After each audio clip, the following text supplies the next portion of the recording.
Are we regular people? I am not joking, man. Are we genuine Earth children?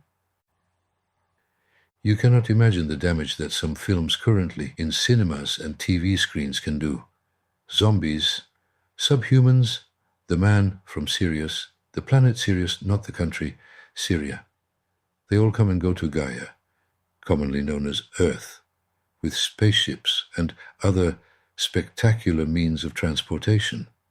And so far, fortunately, all they to do is look for a place to park. And we, the natives of this small planet, enjoy every night the view of a space lightened with stars whispering, "Ooh, my God, what miracles you can create when you are in the right mood." And so with no reason and without no possibility of logical support, let me honor at least here the title of the eccentric writer. I will paint you another image, friendly reminder. Everything I write is entirely arbitrary and don't have a small print or secret messages between the lines. The good God, sometime in the furthest past, took water and soil and made a first-class mud. With this mud, he made Adam. He liked what he saw and said, "Wouldn't it be cool now that I mastered the art to create something more?" And he created Eve, an improved model since it came second.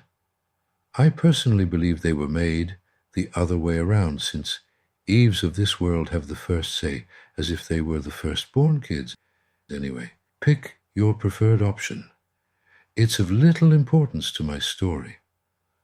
Although he kept looking at his creations, they did not move an inch, so he got tired and started huffing and puffing. And then out of the blue, they started moving. He then got them by their hand, and you all know how the story goes, which one might say is more of a fairy tale. What really happened is that at some point in the creation of this first Earth's raw material, developed some kind of microorganisms that were characterized by a form of self-reliance. I am only telling you what I have read. This form of life evolved after a long time to living organisms and later on to the human being.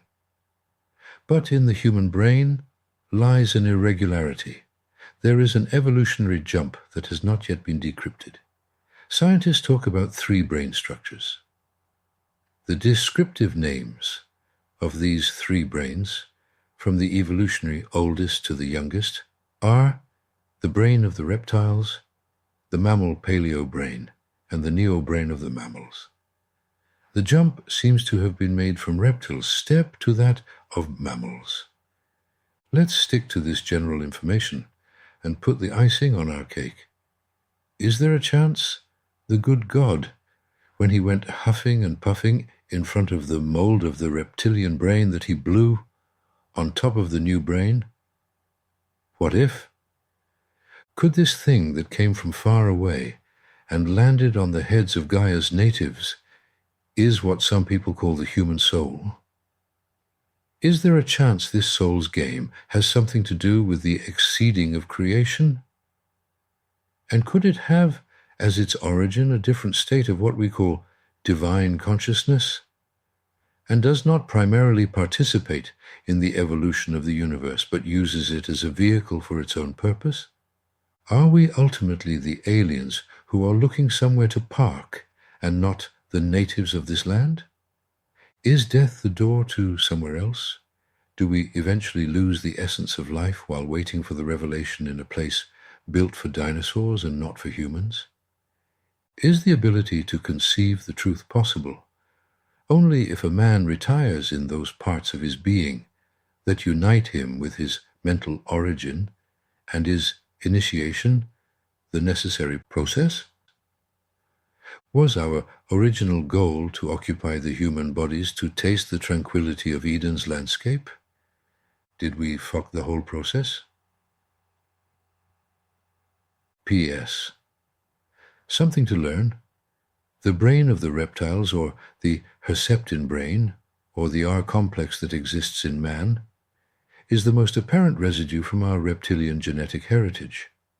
According to scientists, it is the central nucleus of the whole nervous system. And its name refers to its origin from reptiles, our complex reptile complex, and comes from the reptile that is the mammal ancestor. It is calculated to have lived 200 to 240 million years ago. The herpetic brain exists and is almost similar to all species of animals, birds, and reptiles living on Earth today.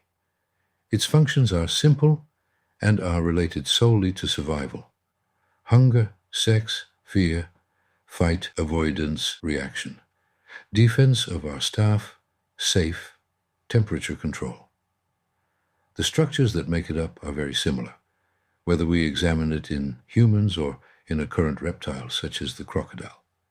There is, however, the difference that in the reptiles, the brain is almost the whole of their brain, whereas in humans is only one of the three brains we have in our heads.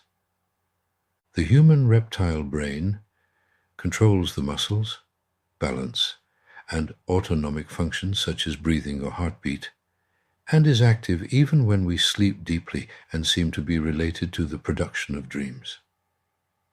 Based on its programming, it is rigid, obsessive, compulsive, ritualistic, and paranoid, full of ancestral memories, and always keeps the same behaviors without ever learning from his previous mistakes.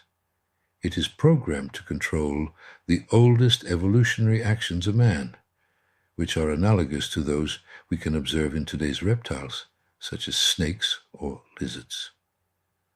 6 essential and vital human behaviors are caused and controlled by the reptilian brain.